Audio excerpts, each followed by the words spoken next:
अस्सलाम वालेकुम नाजरीन, आप देख रहे हैं INN चैनल। मैं हूं शेख अहमद अली। आज की खास बात में हम देखेंगे कई अहम कौमी और बैनुल अक़वामी खबरें। सदर जमहूरिया द्रौपदी मुर्मू पर कांग्रेस लीडर अधीर रंजन चौधरी के रिमार्क्स पर लोकसभा में आज हुक्मरान बीजेपी और अपोजिशन के दरमियान जबरदस्त हंगामा आराई की वजह से लोकसभा की कार्रवाई दिन भर के लिए मुलतवी कर दी गई। दो इल्तवा के बाद जैसे ही ऐवान की कार्रवाई 4 बजे शुरू हुई तो अपोजिशन और हुक्मरान जमात के अरकान के दरमियान एक बार फिर हंगामा आराई और जवाबी इल्जामात की बौछार हुई। दोनों तरफ के अरकान अपनी सीटों पर खड़े हो गए और एक दूसरे के खिलाफ जोर जोर से शोर मचाना शुरू कर दिया, जिससे ऐवान में जबरदस्त शोर शराबा हो गया।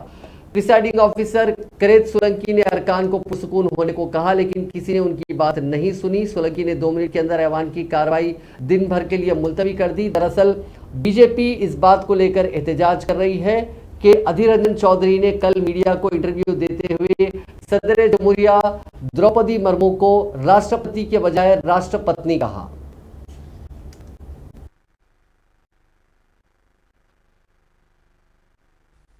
अध्यक्ष जी, आज इस सदन में कांग्रेस के एक ऐसा नेता विराजमान है जिन्होंने राष्ट्र के सर्वोच्च संवैधानिक पद पर विराजित द्रौपदी मुर्मू जी का सदन के नेता होने के नाते सड़क पर जाकर अपमान किया। इस राष्ट्र का ये गौरव है कि आदरणीय नरेंद्र भाई मोदी ने 75 साल की आजादी में पहली बार एक गरीब आदिवासी महिला को राष्ट्रपति पद का उम्मीदवार बनाया। राष्ट्रपति पद का उम्मीदवार बनते ही द्रौपदी मुर्मू कांग्रेस पार्टी की घृणा का केंद्र बनी। कांग्रेस के पुरुष नेताओं ने द्रौपदी मुर्मू को कठपुतली कहा।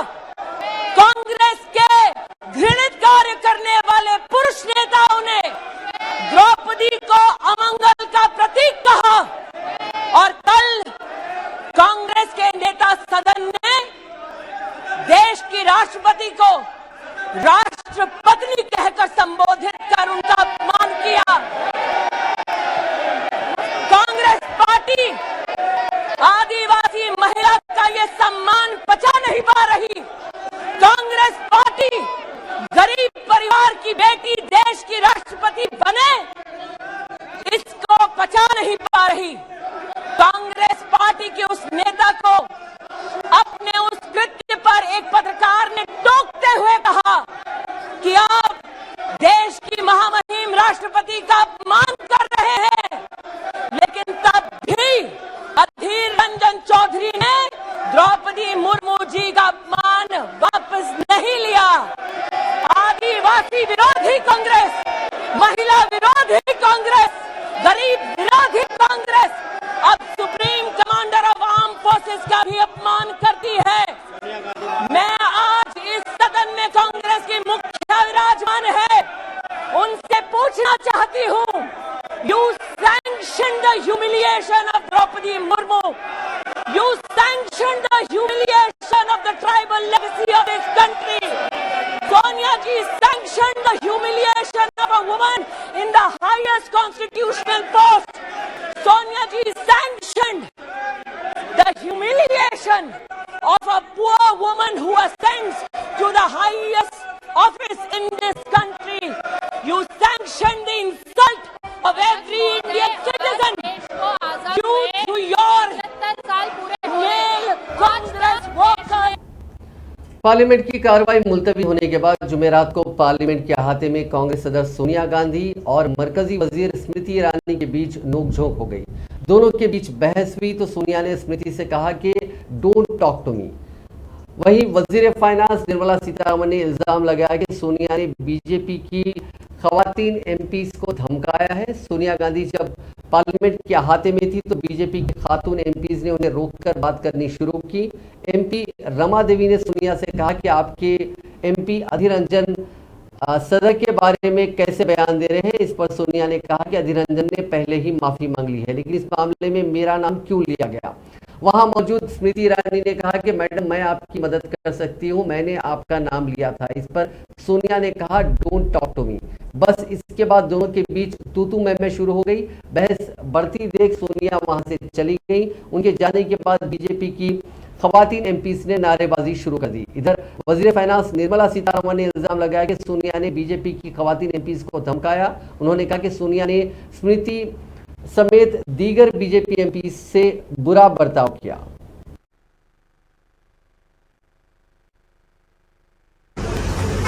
महिला हमारी सांसद के पास आकर के आज जब श्रीमती सोनिया गांधी ने बात की, उस समय कोई और भी सांसद बगल में आकर के क्या है, क्या हो गया, क्या बात हो रही है, ऐसे पूछने में you don't talk to me ऐसे करके दूसरे सांसद को ऑलमोस्ट थ्रेटनिंग आवाज से बात की है।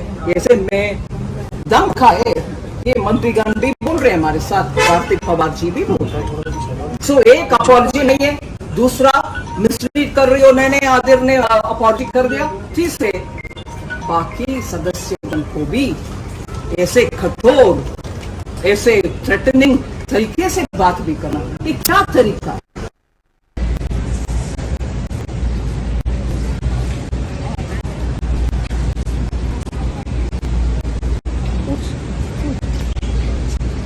Ma'am, will you ask will you ask Adira to apologize? Ma'am, will you ask Adira to apologize? He has already apologized.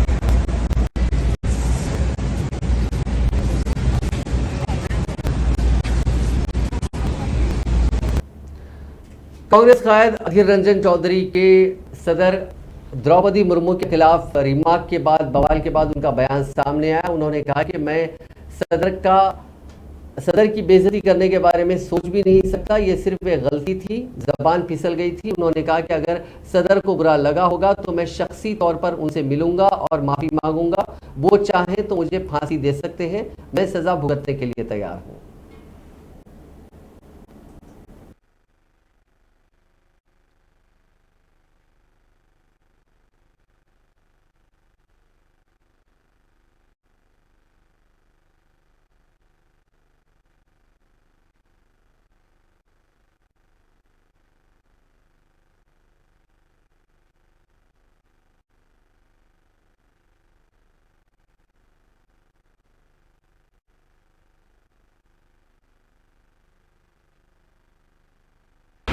देखिए, हिंदुस्तान के राष्ट्रपति तो जो भी हो, चाहे कोई ब्राह्मण हो, चाहे कोई आदिवासी हो, हमारे लिए राष्ट्रपति होते हैं। हमारे लिए सम्मान और श्रद्धा का एक पद होते हैं। कल हम लोग जब गुजर चौक में आंदोलनरत थे, उस समय कोई पत्रकारों ने पूछा आप लोग कहां जाने का कोशिश कर रहे हैं। मैंने उनको तुरंत कहा कि राष्ट्रपति जी की घर हम जाना चाहते हैं, राष्ट्रपति से मिलना चाहते हैं। अचानक एक बार राष्ट्रपति निकल चुके, क्योंकि पिछले कई दिनों से ये राष्ट्रपति के मुद्दे पे इधर उधर कई जगह पे कई सारी चर्चा हो चुके हैं।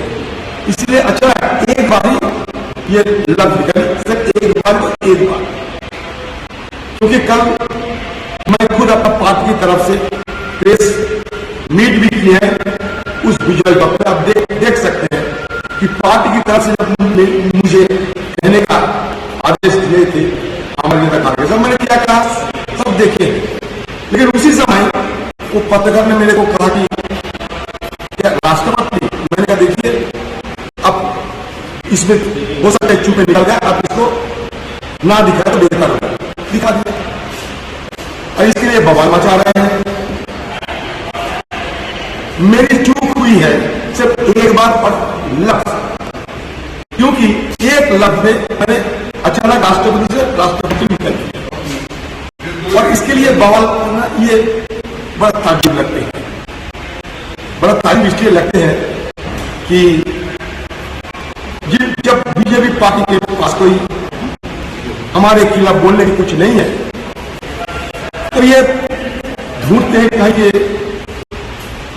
कोई मसला ढूंढते हैं और इसको ये बहाना बना के simply the issue is blowing out of proportion, they are making mountain out of a molehill by default. Congress leader Mallikarjun खड़गे ने कहा कि पार्लियामेंट में मसाइल उठाना हमारा हक है। कुछ ने उस वक्त हंगामा किया जब हमें कोई मौका ही नहीं दिया गया। माजी में जब बीजेपी हिज़्ब इख्तिलाफ में थी तो वो कहते थे कि हंगामा आराई करना जमहूरियत का हिस्सा है। अब वो हमसे माफ़ी मांगने को कह रहे हैं। राज्यसभा में आज फिर हंगामा होने के चलते अपोजिशन एमपीज पर कार्रवाई हुई। आज आम आदमी पार्टी के एमपी सुशील कुमार गुप्ता और संदीप पाठक और इंडिपेंडेंट एमपी अजीत कुमार भुयान को कार्रवाई में खलल डालने के लिए राज्यसभा से इस हफ्ते के लिए मुअत्तल कर दिया गया। बता दें कि अब तक मानसून सेशन के दौरान 23 राज्यसभा और 4 लोकसभा एमपी समेत जुमला 27 एमपीज को हंगामा करने के चलते सस्पेंड किया गया है।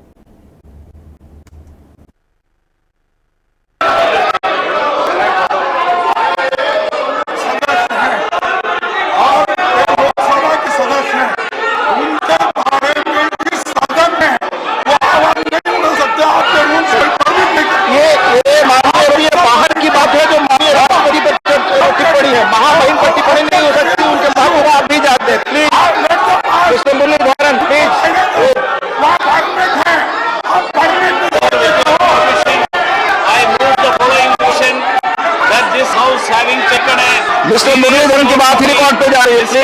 Shri Sushil Kumar Gupta, Shri Sandeep Kumar Pathak and Shri Ajit Kumar Bhuyan, who have entered the well of the house, shouted slogans and displayed placards this morning, thereby disrupting the proceedings of the house in utter disregard to the house and the authority of the chair, and having been named by the chair, resolves that the above mentioned members be suspended from the service of the council for the remainder of the current week under Rule 256.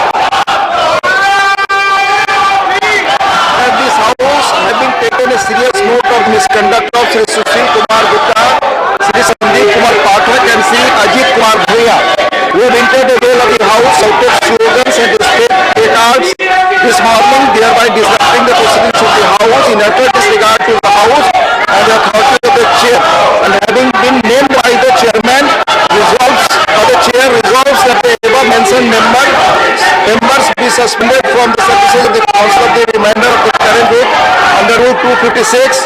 Those in favor will say aye. Those against will say no. I think the ayes have it. The ayes have it. The ayes have it. Go to your seats or will be division. आप लोग अपनी seat पर जाइए, division देने को तैयार हो। हंगामे में और रोल में डिवीजन नहीं होता, आप जानते हैं। Please go back to your seats. और division go back to your seats. आप डिवीजन में इंटरेस्टेड नहीं है, देश देख रहा है। आप डिवीजन में इंटरेस्टेड हो तो अपनी सीट पर जाइए, मैं डिवीजन देता हूँ।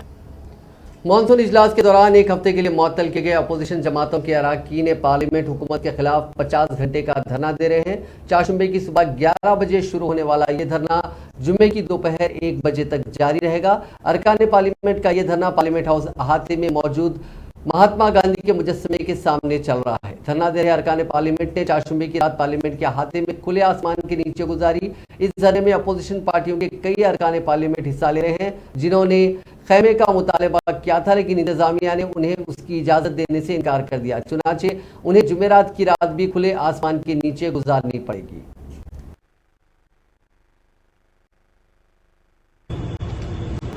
We are Congress Lok Sabha MPs are showing our solidarity to the Rajya Sabha opposition MPs who are being staying in batches in Parliament grounds, protesting against the suspension of the opposition MPs. And it's now 10 o'clock and we are there with the MPs and we are going to fight it out, the Modi Amit Shah onslaught on democracy. We are clear that the days of Modi and Amit Shah are going to be black days in the Indian history itself.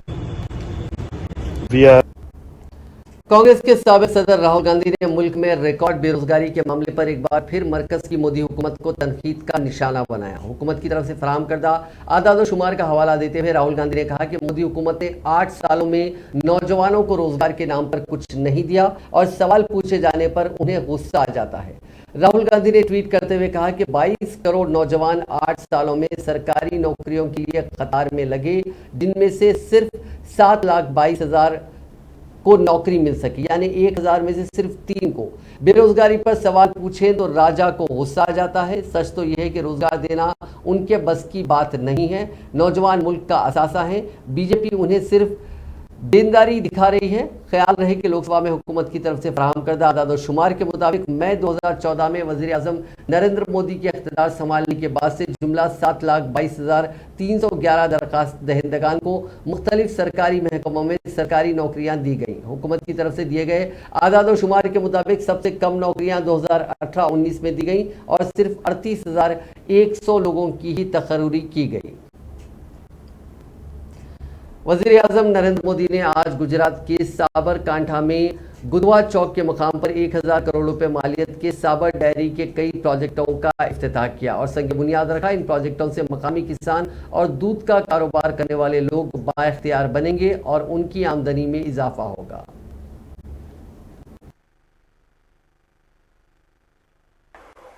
भाई और बहनों, किसान की आय बढ़ाने के लिए जो प्रयास बीते 8 वर्षों में केंद्र सरकार ने किए हैं, उसकी वजह से गुजरात समेत देश के अलग अलग हिस्सों में किसानों की आय में बढ़ोतरी देखी जा रही है। किसानों की आय में बागवानी, पशुपालन, मछली पालन, इसकी वजह से भी काफी वृद्धि हुई है। और इसमें भी सबसे बड़ी बात यह निकलकर सामने आ रही है कि जो भूमिहीन किसान है, जो सबसे गरीब होते हैं, उनकी आय में सबसे ज्यादा बढ़ोतरी दर्ज की गई है। इसी तरह बहुत छोटी जमीन वाले किसानों की आय में भी वृद्धि हुई है। यानी फसलों के अलावा आय के वैकल्पिक माध्यमों पर काम करने की रणनीति आज काम आ रही है। खादी और ग्रामोद्योग भी इसका एक उत्तम उदाहरण है। खादी और ग्रामोद्योग का टर्नओवर पहली बार 1 लाख करोड़ रुपए से ऊपर गया है। यही कारण है कि बीते 8 वर्षों में इसी क्षेत्र से 1.5 करोड़ से ज्यादा नए रोजगार गांव में बने। 2014 से पहले के 7-8 सालों की तुलना में बीते 8 सालों में मधुमक्खीનો ઉછેર, મધનું ઉત્પાદન અને મને તો સાબર ડેરીએ કહ્યું, હવે અમે પણ આખા સાબરકાંઠામાં મધના ઉત્પાદન માટે ખેડૂતોને તૈયાર કરી રહ્યા છે, એમને બોક્સ આપી રહ્યા છીએ અને આટલા ટૂંકા ગાળામાં મધનું ઉત્પાદન લગભગ ડબલ થવા પહોંચ્યું છે, લગભગ ડબલ। આ એક વધારાની આવક અને ખેતરમાં મધુમક્ખી હોય ને એટલે એ બી તમારા સાથીની જેમ કામ કરે, ખેત મજૂરની જેમ તમારી મદદ કરે। મધુમક્ખી ખેતીમાં પૂરક થાય એટલું જ નહીં, પેટ્રોલમાં ઇથેનોલ બ્લેન્ડિંગ બનાकर 10% થી વધારે આજે આપણે પેટ્રોલમાં ઇથેનોલ એને મેળવીએ છીએ। આ ઇથેનોલ બને છે કેવી રીતે? શેરડીના સાંઠામાંથી, શેરડીમાંથી, મકાઈમાંથી। એટલે અત્યાર સુધી ખાડીનું તેલ આવતું હતું, હવે एनफोर्समेंट डायरेक्टरेट के छापामारी में 50 करोड़ की नकदी, कई किलो सोना और काबिल एतराज दस्तावेजात बरामद होने के बाद घोटालों के इल्जामात का सामना कर रहे मगरबी बंगाल के वजीर पार्थो चैटर्जी को आखिरकार रियासती ममता बनर्जी हुकूमत ने ओहदे से बरतरफ कर दिया। हुकूमत की तरफ से जारी करदा एक नोटिफिकेशन के मुताबिक पार्थो से 28 जुलाई 2022 से उनके ओहदे वजारत की जिम्मेदारियां छीन ली गई हैं।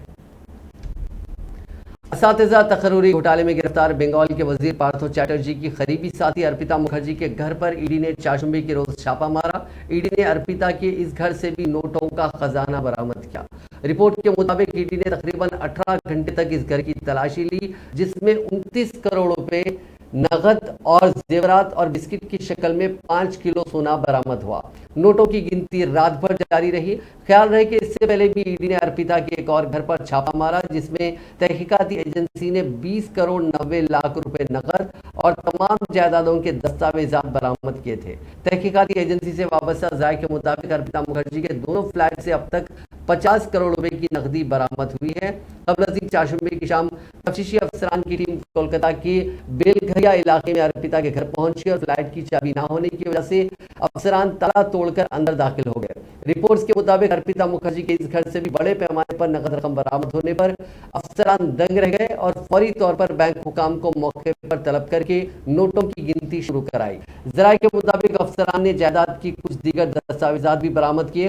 अर्पिता मुखर्जी के घर से बरामद होने वाली इस रकम की गिनती 4 बैंक मुलाजिमीन ने की और गिनती के लिए 5 मशीनें इस्तेमाल की गई। ख्याल रहे कि पार्थो चैटर्जी और अर्पिता मुखर्जी फिलहाल 3 अगस्त तक ईडी की हिरासत में है। गिरफ्तारी के बाद जांच एजेंसी के एहलकारों को पार्थो अस्पताल में दाखिल कराना पड़ा था। उनसे असातिज़ा भर्ती घोटाले के बारे में मुसलसिल पूछगछ की जा रही है। गुजरात में जहरीली शराब से अब तक 46 अमवात हो चुकी हैं। इस ताल्लुक से लगातार अपोजिशन पार्टियां इंतजामिया के खिलाफ आवाज बुलंद कर रही हैं और बीजेपी हुकूमत को भी तनकीद का निशाना बना रही है। गुज़िश्ता कुछ दिनों से हो रहे हंगामे के बाद अब जाकर इंतजामिया की नींद खुली। रियासत के महकमे दाखिला ने बोटाड और अहमदाबाद जिलों के पुलिस सुपरिंटेंडेंट के तबादले का हुक्म सादर कर दिया। इसके अलावा 6 दीगर पुलिस एहलकारों को मुअत्तल भी कर दिया गया है। काबिल जिक्र है कि जहरीली शराब वाक़े की जांच में सामने आया कि लोगों को शराब के नाम पर जहरीला केमिकल पीने के लिए दिया गया था। इस मामले में मुलजिम जैश ने 600 लीटर मिथाइल अल्कोहल की चोरी की थी और बाद में उसे 40,000 रुपए में फरोख्त कर दिया था। उसी मेथनॉल का इस्तेमाल जहरीली शराब में किया गया। पूरे मामले की जांच एसआईटी के हवाले कर दी गई है। सुप्रीम कोर्ट ने दीगर पसमानदा तबकात यानी ओबीसी के लिए रिजर्वेशन की इजाजत देने के लिए मकामी इदारों में 367 सीटों को दोबारा शेड्यूल करने पर जुमेरात को महाराष्ट्र रियासती इलेक्शन कमीशन की सरजनिश की और तौहीन की कार्रवाई की warning the. Justice am Khanolkar, justice Dinesh Maheshwari और जस्टिस सीटी रवि कुमार की बेंच ने रियासती इलेक्शन कमीशन को हिदायत दी कि वो 367 बल्दियाती इदारों के इंतखाबी शेड्यूल को दोबारा नोटिफाई न करे। बेंच ने वाज़े तौर पर इशारा दिया कि सुप्रीम कोर्ट के हुक्म की खिलाफ वर्जी पर इस मामले में तौहीन अदालत की कार्रवाई शुरू की जा सकती है। जस्टिस खानोलकर की सरबराही में 3 जजों की बेंच ने रियासती इलेक्शन कमीशन के अदालती हुक्म का हवाला दिया और कहा कि मई में जारी करदा नोटिफिकेशन नाफिज रहेगा। धनबाद के जज उत्तम आनंद के मर्डर केस में सीबीआई कोर्ट ने ऑटो ड्राइवर लखन वर्मा और साथी राहुल वर्मा को मुजरिम करार दिया। सजा 6 अगस्त को तय होगी। खास बात यह है कि जज की पहली बरसी यानी 28 जुलाई को आज थी और आज ही के दिन इन दोनों के खिलाफ जज रजनीकांत पाठक की कोर्ट ने दोनों को सेक्शन 302 और 201 के तहत मुजरिम करार दिया। 28 जुलाई 2021 की सुबह मॉर्निंग वॉक पर निकले जज को पीछे से ऑटो ड्राइवर ने टक्कर मारकर उनका कत्ल कर दिया था। मामला हाईकोर्ट भी पहुंचा था। बाद में कोर्ट की मॉनिटरिंग में मामले की छानबीन सीबीआई ने शुरू की। अदालत में मामले की स्पीडी ट्रायल हुआ। 5 महीने में 58 गवाहों का बयान दर्ज किया गया। 20 अक्टूबर 2021 को सीबीआई ने जेल में बंद ऑटो ड्राइवर लखन वर्मा और उसके साथी राहुल वर्मा के खिलाफ चार्जशीट दाखिल की। इस पूरे मामले पर अब तक 169 गवाहों में से 58 गवाहों की गवाही कराई गई थी। कोर्ट ने स्पीडी ट्रायल चलाकर महज 5 महीने में ही मामले की सुनवाई पूरी कर ली। मामले के 2 मुलजिम लखन वर्मा और राहुल वर्मा इस वाक़े के बाद से ही अदालती तहवील में है। महाराष्ट्र के वजीर आला एकनाथ शिंदे के टर्म को 1 महीना पूरा होने वाला है, इसलिए जल्दी शिंदे अपनी कैबिनेट का एक्सपेंशन करने वाले हैं। शिंदे ने इस मामले में कहा कि भले ही कुछ देरी हो गई है लेकिन किसी लेवल पर कोई तनाज़ा नहीं है, हम अगले 3 दिन में कैबिनेट का एक्सपेंशन करने वाले हैं, तौसी करने वाले हैं। वो बोले कि अरकान के इंतखाब में कोई भेदभाव नहीं किया गया, इसलिए ये बहुत सदी हुई टीम होगी। इससे पहले वज़ीर आला एकनाथ शिंदे इसी सिलसिले में बीजेपी के सीनियर कायदीन से बातचीत करने के लिए 4 जुम्मे को दिल्ली जाने वाले थे, लेकिन लास्ट मोमेंट पर प्लान कैंसिल कर दिया गया था। केरल में एक फोटोग्राफर ने सोशल मीडिया पर पोस्ट पर दावा किया कि केरल पुलिस ने गाड़ी में पेट्रोल नहीं होने की वजह से उसका चालान काट दिया। बासिल श्याम नामी फोटोग्राफर ने 26 जुलाई को फेसबुक पर चालान की तस्वीर भी शेयर की। बासिल ने लिखा कि केरल पुलिस ने मुझसे 250 रुपए का चालान इसलिए लिया क्योंकि मैंने अपनी गाड़ी में रिक्वायर्ड पेट्रोल की मिकदार भराकर नहीं रखी थी। बासिल ने फेसबुक पोस्ट में लिखा कि मैं 22 जुलाई को अपने घर से ऑफिस के लिए जा रहा था, इसी दौरान पुलिस ने मुझे रॉन्ग साइड बाइक चलाते हुए पकड़ लिया। पुलिस ने मुझसे चालान के तौर पर 250 रुपए मांगे जो मैंने दे दिए। जब मैं ऑफिस पहुंचकर चालान की पर्ची देखा तो मेरे होश उड़ गए क्योंकि इसमें चालान की वजह बाइक में कम पेट्रोल होना लिखा था।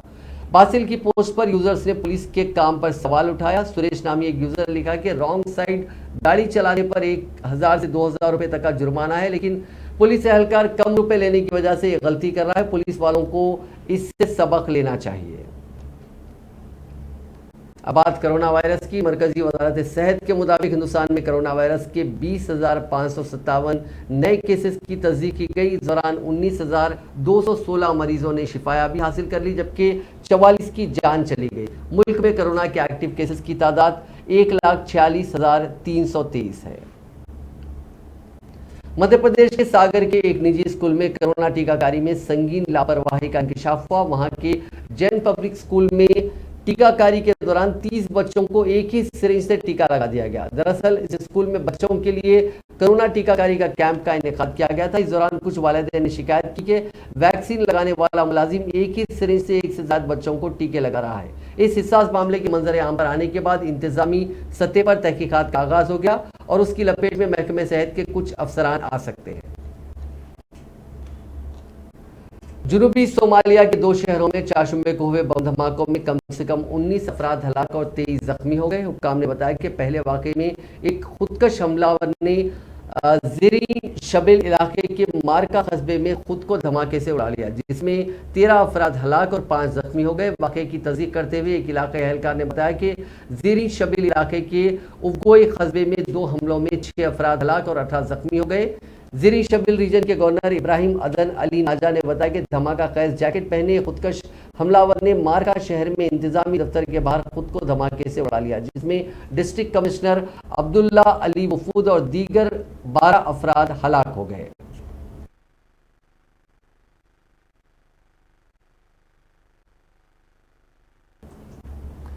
चंद रोज कबल हिंदुस्तान के पड़ोसी मुल्क श्रीलंका में माशी बहरान से पैदा होने वाले सियासी अदम इस्तेहकाम के बायस सड़कों पर आने वाले लाखों मुजाहिरीन को सदारती महल में दाखिल होते हुए देखा गया।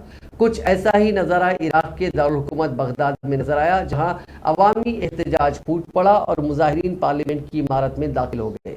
एक रिपोर्ट के मुताबिक मौलवी मुख्तदी अल सदर के सैकड़ों हामियों ने वजीर आजम के हरीफ उम्मीदवार की नामजदगी के खिलाफ सख्त सिक्योरिटी वाले इलाके का मुहासरा तोड़ते हुए पार्लियामेंट की इमारत पर धावा बोल दिया। रिपोर्ट में बताया गया कि जब मुजाहिरीन ने पार्लियामेंट हाउस पर धावा बोला उस वक्त पार्लियामेंट में कोई मौजूद नहीं था। पुलिस ने मुजाहिरीन को मुंतशिर करने के लिए पानी की बौछारें की और आंसू गैस के गोले दागे। वहां मौजूद हुजूम को गाने गाते, रक्स करते और मेजों पर लेटते हुए देखा गया। वनडे सीरीज में 3-0 से क्लीन स्वीप करने के बाद टीम इंडिया के ड्रेसिंग रूम का वीडियो सामने आया, जिसमें टीम के खिलाड़ी इस जीत को सेलिब्रेट करते नजर आ रहे हैं। वीडियो की शुरुआत कोच राहुल द्रविड़ की सीरियस स्पीच से होती है। उसके बाद नंबर आता है गब्बर यानी कप्तान शिखर धवन का। कप्तान अपनी स्पीच थोड़े अल्फाज में ही खत्म कर देते हैं और अपनी टीम से कहते हैं कि जैसा हमने पहले ही तय किया था कि जीत के बाद सेलिब्रेट करेंगे। वो टीम को बुलाते हैं और पूछते हैं हु आर वी, और टीम जवाब देती है champions. Much motivated and motivated. So you guys already started taking those steps, and I'm sure you guys gonna go a long way. I will can say, who are we? And we all shout, we are champions, right? 1, 2, 3. Who are we? Who are we? Who are we? As a team, we would like to thank support staff and all the team members also. नाजरीन, आज की खास बात में बस इतना ही। आपसे कल मुलाकात होगी नई खबरों के साथ। आप देखते रहिए INN चैनल।